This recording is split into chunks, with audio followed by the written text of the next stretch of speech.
आंनि मुङाथ' रायना भुमिता मोसाहारि आं 10 थाखोआव फरायो। 10 थाखोआव ना होमबा दायो जिहेतु नोंथांमोननि एग्जामा फैबाय थानाय 2021 मायथाइनि मार्चआव जागोन होननानै अफिसियेलि नङाब्लाबो ओरैनो मिथिखाबाय जानांगौ। सिगां जिबायदि फरायदोंमोन दायो फरायनायफ्रा बेबायदि जादोंना जायाखै? सिगां जाबायदि फरायदोंमोन दा बिनिफ्राय एसे खमायदोंसो फरायनाया सिलेबासजोंथ' माने रिलेटेड जादों बाट बे एसे डिफिकाल्ट जादों आरो सिलेबासजों थांनो। जिबायदि सिगां एक्सपेक्टेड खालामदोंमोन दायो बेबायदि जागोन बायदि मोनदों जाया बायदि मोनदों?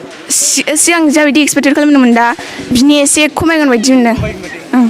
जिहेतु सिलेबासाबो खमायखाबाय अब्ला बेखौ नायोब्ला माने सिगांजों दानिजों समान साननांगौ आरो ना? साननांगौ साननांगौलाय फरायनायफ्रा मोजाङानो। मोजाङानो ना? सिगांनिफ्राय एसे दावखोदों। दायो मा क्लासाव होनदों? क्लास 10। आं क्लास 9आव आंनि मुङा थरायना रश्मि बसुमतारी। फरायनायफ्रा दायो माब्रै सोलिगासिनो? फरायनायफ्रा जोंना दा बांद्राय गाज्रिबो नङा मानोना सिलेबासा 30% खमायबाय। ओमफ्राय आं आसा खालामो जों सिगांनि बायदिनो पारसेन्टखौ लाखिनो हागोन होननानै। आसा खालामदो आरोना? औ आसा खालामो। ओमफ्राय ओरै राजामोना ओरै बुंदो मा बुङो? आंनि मुङा रिंसार बसुमतारी। रिंसार बसुमतारी। जिहेतु दायो गोबाव दिन लकडाउन जाबाय। दा लकडाउन जानायखाय फरायनाया दायो माबायदि सोलिगासिनो? फरायनायाथ' सिगांनिफ्राय साबसिन बायदि मोनदों आंखौ। साबसिन बायदि मोनदों? सिलेबासा खमायबायना दायो बुंनो हाथ'आ इसिबां होमबाबो आंनि नाजानायसिबां मोनगोन आसा दं आरो। आंनि मुङा बिजय बसुमतारी आं क्लास 10आव फरायो। फरायनाया सिगांनिफ्राय एसे बांसिन जानाय बायदि मोनदों आरो आं।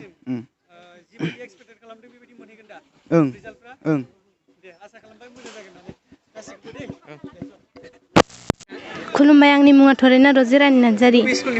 इउएन एकाडेमि दैमालुनिफ्राय। अब्ला फरायनायफ्रा माबोरै सोलिदों दायो? मोजाङानो। जिहेतु गोबाव दिन लकडाउन जाबायना लकडाउनाव ओमफ्राय फरायनायफ्रा फरायदोंमोन? फरायदों। मा क्लासाव दायो? 10आव। क्लास 10आव। अब्लाथ' मार्च मासाव नोंसिना हाइ स्कुलनि जोबथा आनजादा जाहैगोन। दा रिजाल्टखौ माबायदि सानदों दायो? मोजां बेसेबांसिम आवगायगोन? आं गावनि नाजानायाव मोजांखौनो जागोन बायदि मोनदों सार। मोजां जागोन बायदि मोनदों। ओरैजाय ओमफ्राय नानिया मा क्लासाव फरायो? आं क्लास 10आव फरायो। क्लास 10आव। दायो फरायनायफ्रा माबोरै सोलिदों? फरायनाया सिगां बायदिनो सोलिदों। सिगां बायदिनो? जिबायदि एक्सपेक्टेड खालामदों बिदि मोनहैगोन दा रिजाल्टआ? मोननाय बायदि मोनगोन। मोनहैगोन ना? मोनहैगोन। धन्यबादसै। ओरै बुंदो। दायो मा क्लासाव नानिया? आं क्लास 10आव फरायो। थरायना लक्ष्मि आंनि मुङा लक्ष्मि बसुमतारी। फरायनायफ्रा दायो? फरायनाया दा मोजाङानो जादों। दावगानो जिबायदि सानदों बिदि मोनहैगोन दा? बिदिनो सानदों आं गोसोआव। दे होमबा ना।